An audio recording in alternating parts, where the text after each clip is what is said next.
Every human heart does something most people never notice. It doesn't beat continuously. Between each pulse, there is a pause, a fraction of silence where nothing happens. No movement, no sound.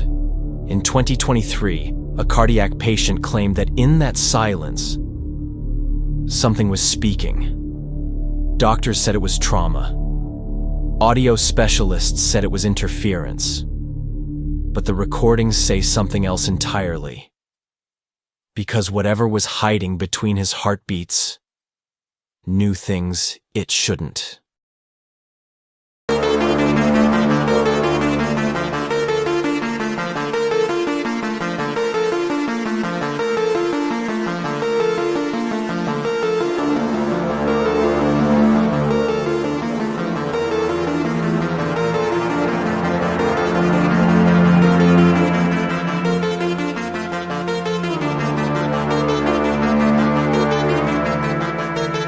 On February 17, 2023, a 29-year-old graduate student named Jonah Carter was pulled from the wreckage of a multi-vehicle collision outside Flagstaff, Arizona.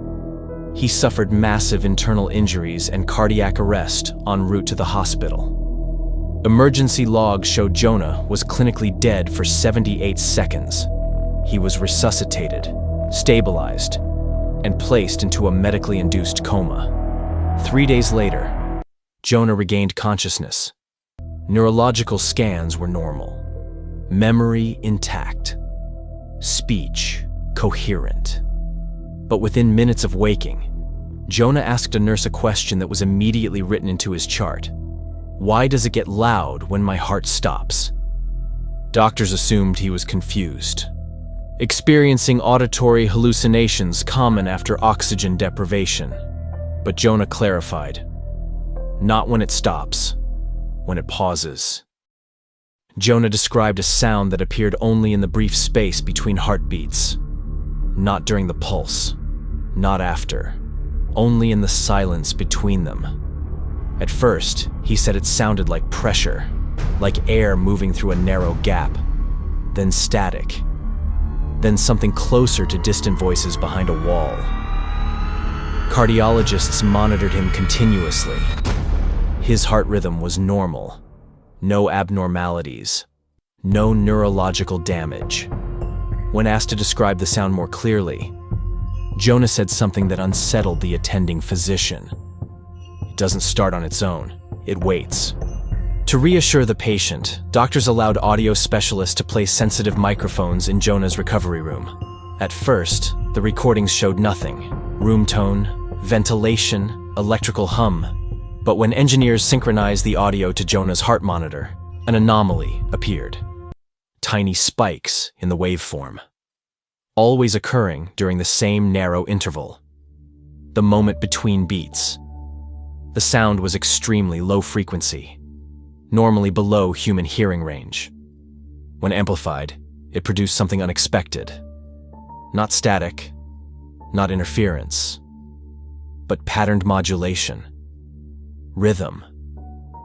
And within that rhythm, variation. As if something was attempting to shape noise into form. On the 9th night of monitoring, Jonah abruptly sat upright in bed. He asked the technician to replay the last 10 seconds of audio. When the sound was slowed down and filtered, a faint structure emerged. A broken, breath-thin sound. And inside it, a word. A name. It was unclear, but Jonah recognized it immediately. He said it belonged to a man he had studied with 2 years earlier, someone he hadn't spoken to since. 36 hours later, that man was killed in a workplace accident. It was ruled a coincidence, until the sound spoke again. Another name, another time reference, and another death. All unrelated, all verifiable, all occurring after the recordings.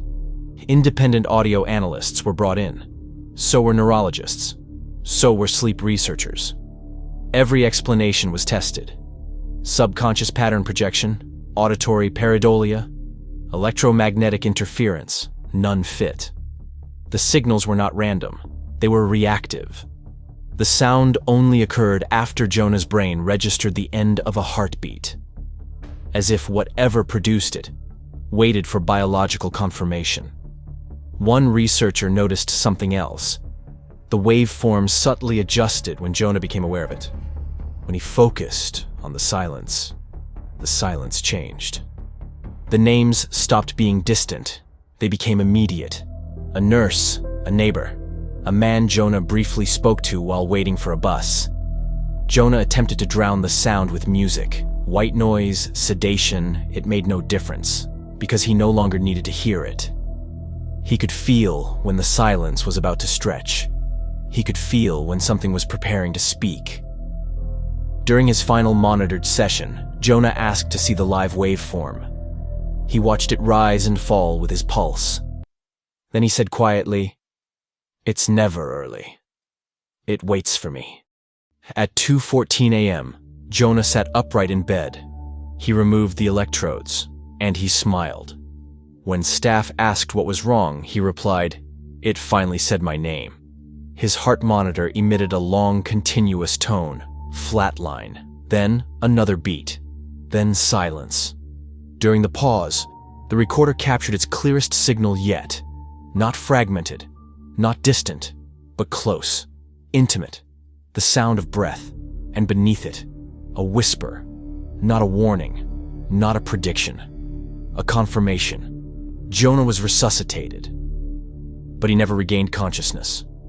The recordings were sealed, the equipment was decommissioned, and the anomaly officially classified as equipment artifact. Every human heart pauses about 100,000 times a day. We never notice, because nothing is supposed to happen there. But if Jonah was right, then the silence isn't empty. It's waiting, and it only speaks when something is listening.